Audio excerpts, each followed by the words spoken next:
Hello and welcome to another episode of CISO Tradecraft, the podcast that provides you with the information, knowledge, and wisdom to be a more effective cybersecurity leader. My name is G. Mark Hardy, and today we're going to discuss Active Directory and explore how it affects your enterprise security posture.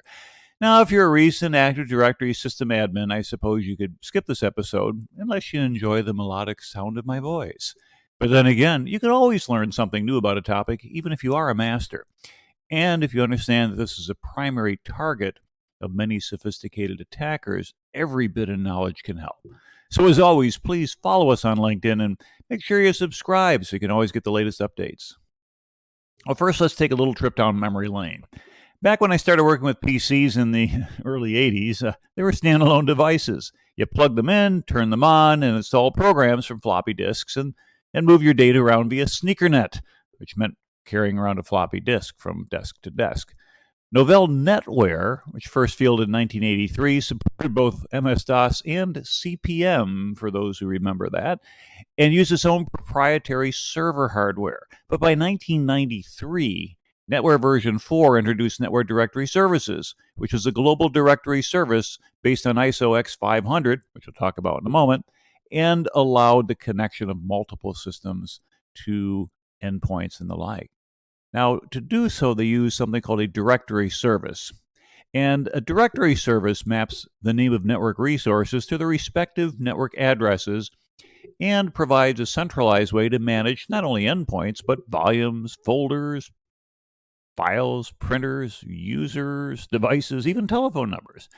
And each of these resources are stored as an object by the directory server, along with associated attributes. What makes a directory service useful is that it assigns unique names to each object and applies rules as to how some objects, for example an endpoint, can access other objects, for example a server. And because it uses names instead of network addresses, it makes it easier to reference and remember objects in a network. Now, you may be familiar with the first directory service to ever run on the internet, the Domain Name System, or DNS. Well, by 1999, Microsoft finally introduced their version of a directory service named Active Directory. AD, as it's been come to call, provides a structured, hierarchical method for identifying objects, as well as ways to locate and work with them. Well, why bother with something like this? I mean, in a small business, it didn't matter much, but as large enterprises networked all of their systems into a client-server architecture, the task of adding, changing, or deleting, because we did have recessions, thousands of users could be automated with scripts that propagated the result without a tremendous amount of effort. Now, Microsoft states on their website, quote, Active Directory Domain Services provides secure, structured, hierarchical data storage for objects in a network, such as users, computers, printers, and services. Active Directory Domain Services provides support for locating and working with these objects. Okay. So I think we've laid the foundation for AD, which is basically Microsoft's mechanism for managing a Windows network. The information stored in a specialized server called a domain controller, and users connect to a domain controller anytime they log in, access another device, or have changes made to their Microsoft software licensing. Now, AD domain services, sometimes referred to as ADDS, replicate across the enterprise, so each one serves as a backup for all the others. Now, this type of resiliency is important for a large enterprise, but as we'll hear in a bit, it was nearly the cause of the complete downfall of Maersk's global network. But let's continue with a business discussion of AD for now. I just checked a website for job listings with, quote, Active Directory in the title and found 24,789 of them. So as I said in the introduction, if you didn't work in one of those jobs fairly recently, listen on. I think you're going to find something useful here. Now, most organizations must meet cybersecurity requirements, such as the Payment Card Industry Data Security Standards, PCI DSS, the Healthcare Information Portability and Privacy Act, HIPAA, and most recently for DoD contractors, the Cybersecurity Maturity Model, or CMMC. As security leaders, we often implement checklists to ensure that we have in place those elements that are going to be validated by the auditors.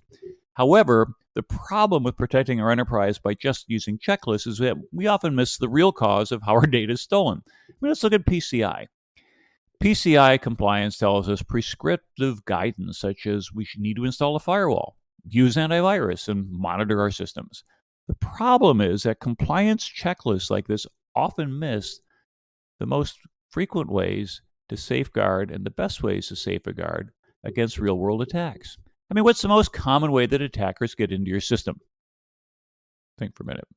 Is it password spraying? Could be USB road apples left strategically in your parking lot. Actually, it's usually not anything technical at all, at least to start. The most common attack every company in the world experiences is probably phishing. There's nothing in PCI compliance where you have to track phishing click rates or scores. And additionally, after a bad actor sends someone a phishing attack and puts some type of malware on the system, they'll often target Active Directory to escalate privilege and get admin level controls. Once again, we don't see any mention of securing Active Directory in common compliance standards. So let's talk about how to backstop one of the most popular ways bad actors come after you and arm you with the defenses you can implement to protect your organization. See, by implementing not just prevention, but also using an alerting mechanism, we can achieve better phishing defenses and reduce the likelihood and severity of cyber incidents. Unless you have 0 Windows devices in your enterprise, Active Directory is one of the most common things you'll encounter as a CISO. It's important to know how it works and how to secure it. If you do have Windows devices in your environment, then you depend on Active Directory to track pretty much everything on your network. Even if you operate purely in the cloud, Microsoft Azure Active Directory provides the cloud-based equivalent to what we're discussing here. Now, bad actors and pen testers, they're both hosted and cloud-based networks depend on AD, and they know if you leave even a slight misconfiguration in your configuration, you open the door to lateral movement and privilege escalation attacks. And therefore, as part of your CISO Tradecraft, let's improve your understanding of it. Now, Active Directory utilizes a concept called Lightweight Directory Access Protocol, or Ldap, which is based on the International Telecommunications Union, or ITU standard known as X.500. Now, Ldap is an industry standard for maintaining directory information services over a TCP/IP network. And as we said before, objects or entries in the directory have attributes that are useful to identify or utilize the object. Now, one of the important characteristics of an X.500 format is its unique identifier known as a distinguished name, or DN. Now, the distinguished name is unique. There might be 25 John Smiths in the U.S. Army, but there's only one Major John Smith assigned to the Pentagon and the E-ring, 3rd floor, 7th wedge. Now, if we pull apart Active Directory, we'll see that it consists of a number of different services. And I'm kind of violating my own research rules, and I consulted Wikipedia for a lot of this. So thank you for the folks who contributed to that. First one is Active Directory Domain Service, or ADDS. As we said before, it's the foundation of every Windows domain network. It stores information about members of the domain, including devices and users, verifies their credentials, and defines their access rights. Now, when a user logs in or accesses another device, that system contacts the domain controller to allow or deny that access. In addition, there are other Active Directory services such as Group Policy, the Encrypting File System, EFS, BitLocker, Domain Name Services, Remote Desktop Services, Exchange Server, and SharePoint servers. The second is the Active Directory Lightweight Directory Services, or ADLDS. As mentioned, it's an implementation of the Ldap protocol for Active Directory, and it provides a data store for storage of directory data and a directory service with an Ldap directory service interface.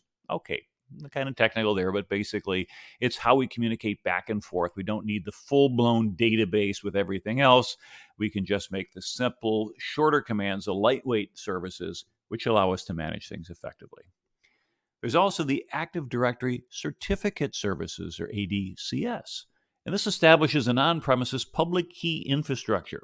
It can create, validate, and revoke public key certificates for internal use. Now, these certificates can be used to encrypt files when used with the encrypted file system, emails with SMIME, and network traffic when used by VPNs, Transport Layer Security Protocol, or even IPsec protocol. The Active Directory Federation Services, or ADFS, is a single sign-on service. With an ADFS infrastructure in place, users may use several web-based services, for example, an internet forum, a blog, online shopping, even webmail, or network resources using only one set of credentials stored at a central location, as opposed to having to be granted a dedicated set of credentials for each service. So AD, or Active Directory Federation Services purpose, is an extension of the AD directory service. The latter enables users to authenticate with and use the devices that are part of the same network using one set of credentials. The former, the federated services or federation services, enables them to use the same set of credentials in a different network. Now, one other term you may hear frequently with regards to authentication is Kerberos. Kerberos is a network authentication protocol that verifies both the identity of the user that's requesting authentication as well as the server providing the requested authentication, also known as mutual authentication. The Kerberos authentication mechanism issues tickets for accessing network services, and these tickets contain encrypted data, including an encrypted password, that confirm the user's identity to the requested service. Now, we're going to be coming back to Kerberos when we talk about known attacks. Now, lastly, there's Active Directory Rights Management Services, or RMS, which is a server software for information rights management shipped with Windows Server.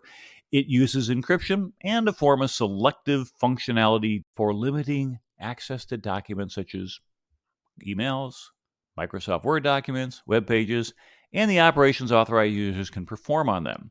So when you want only one group of users to have read and or write access to sensitive HR documents, the rights management service would perform that action. Now that we know that the high-level functions of Active Directory, we need to think about how Ldap and Active Directory really work behind the scenes. Now, at a very practical level, there's the concept of objects.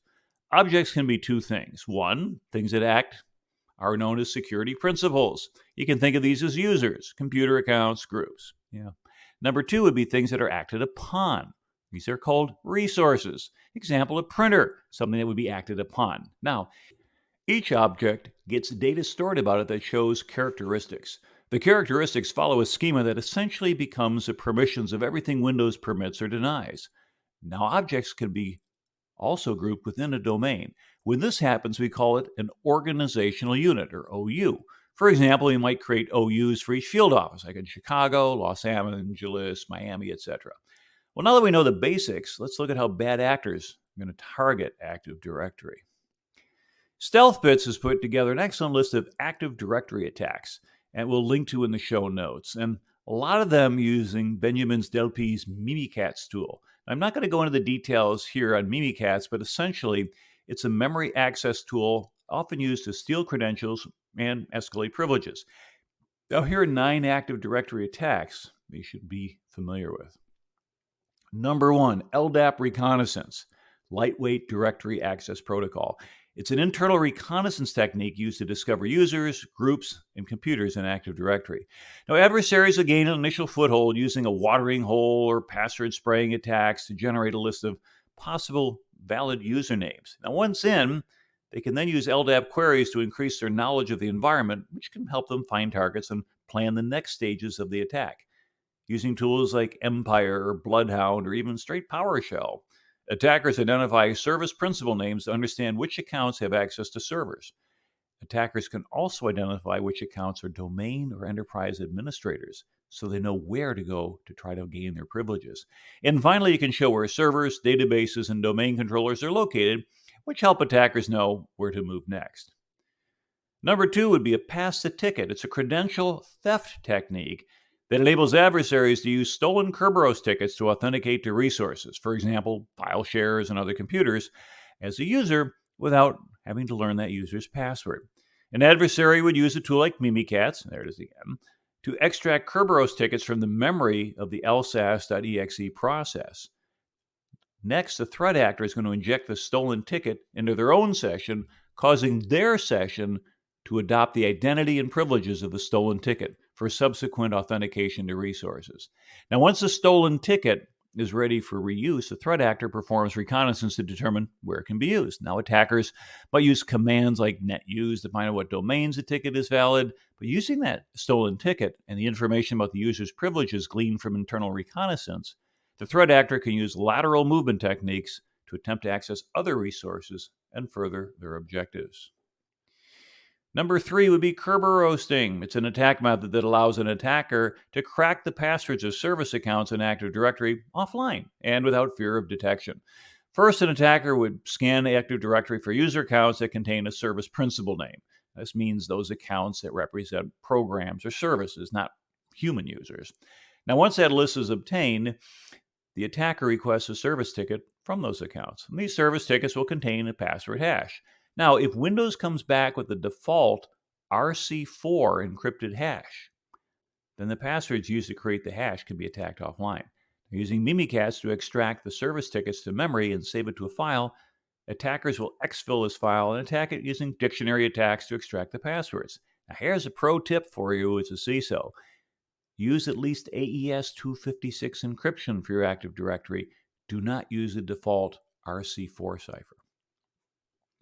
Number 4, DC sync. It's a command within Mimikatz that an attacker can leverage to simulate the behavior of a domain controller, or DC.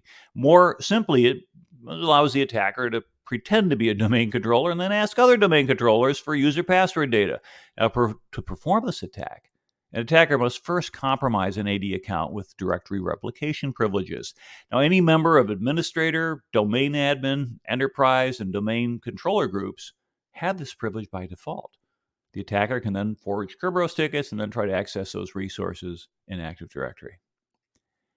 Number 5 is pretty cool. It's kind of known as the golden ticket attack.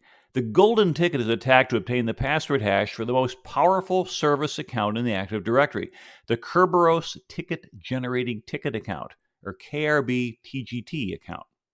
If an attacker obtains this account, they're able to compromise every account within Active Directory, giving them unlimited and virtually undetectable access to any system connected to Active Directory.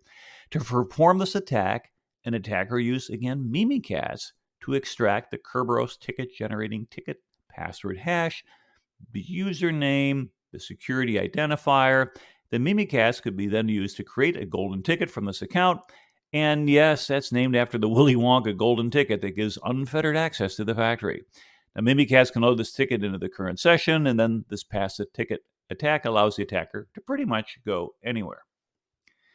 Number 6 is the DC shadow attack. It's a technique in which an attacker abuses compromised replication permissions to mimic a domain controller and make malicious changes to Active Directory. Now, it's a particularly stealthy technique, as the methods it used did not create logs that detail the changes made. Now, here an attacker would first need to get credentials for an admin account.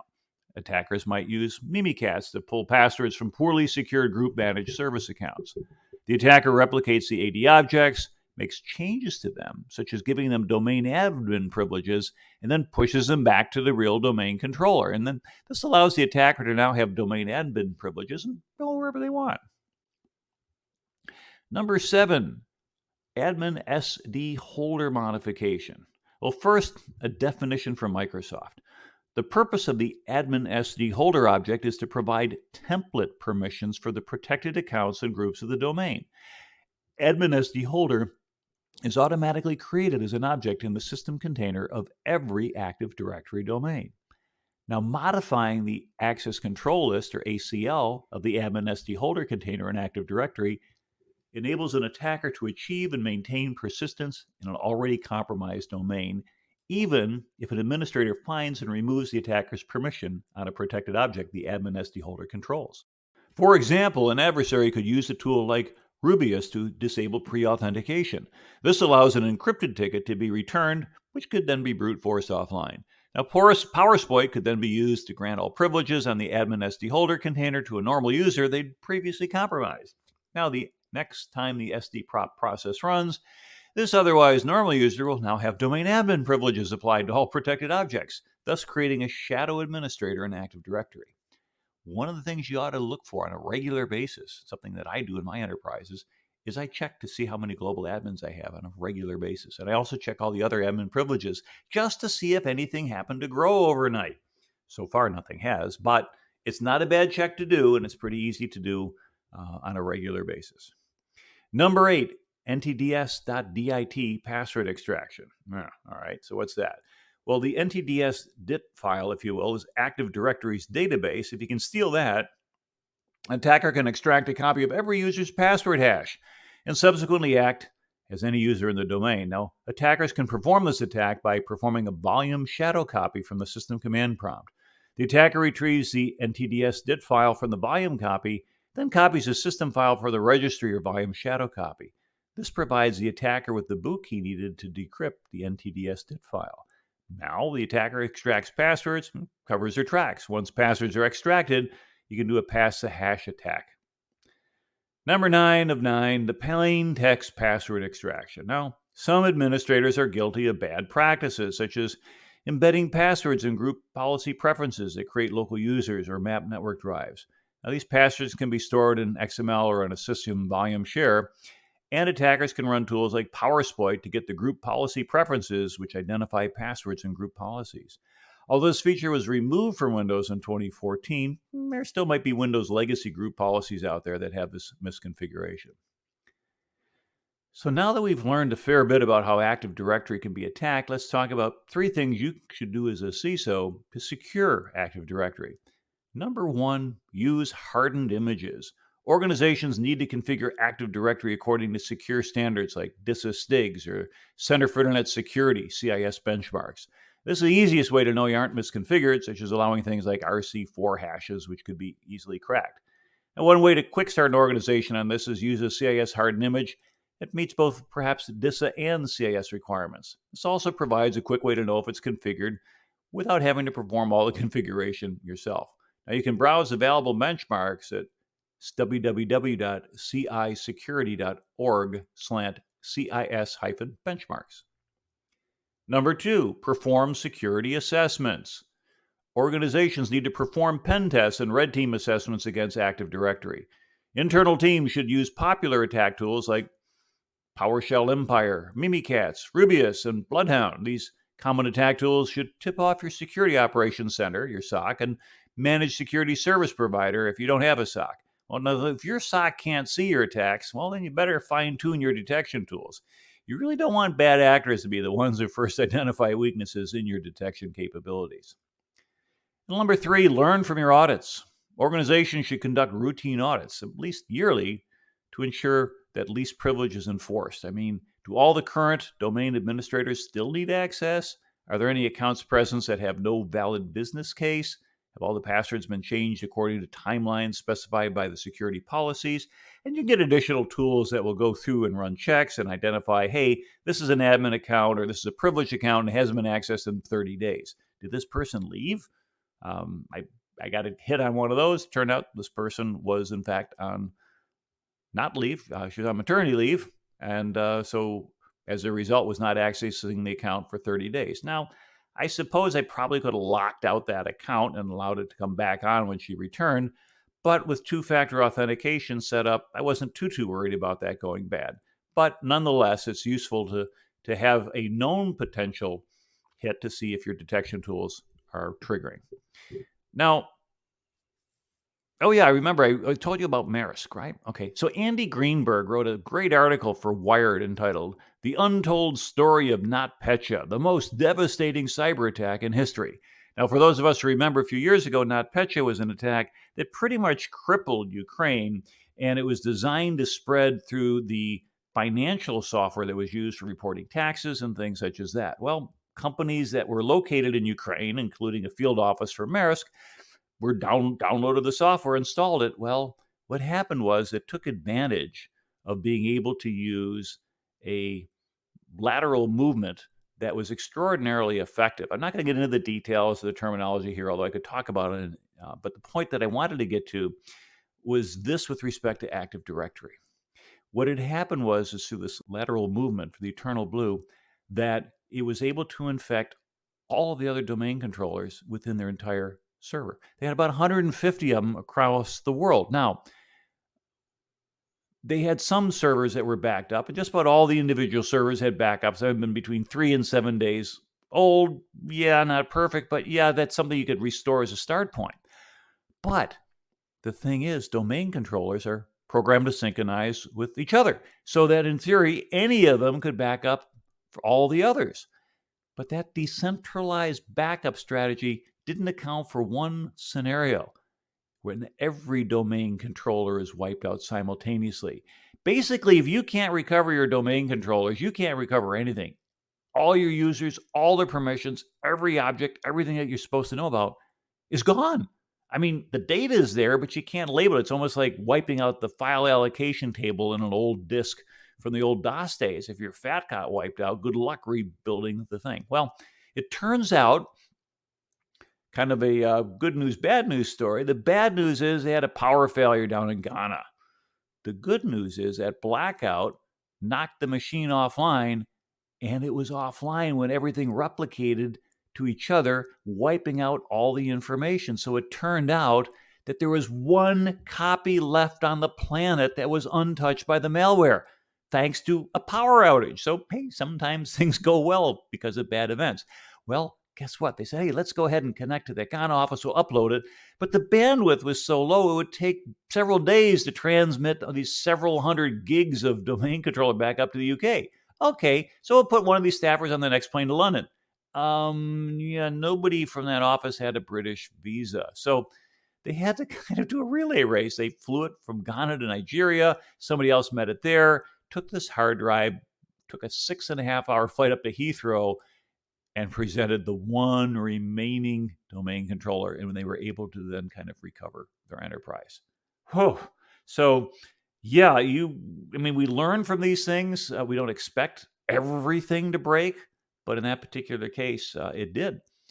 So anyway, hopefully you've gained a better appreciation for the importance of Active Directory, some of the components that are in there, ways that you can go ahead and protect yourself. And thank you again for listening to our CISO Tradecraft podcast. And hope you like learning about this stuff. Now, if you like it, I have a simple request. Just share it with your friends or share it on social media. I'd love to have more listeners to go ahead and help out with their careers. Again, this is G. Mark Hardy for CISO Tradecraft. Thank you again for your time, and stay safe.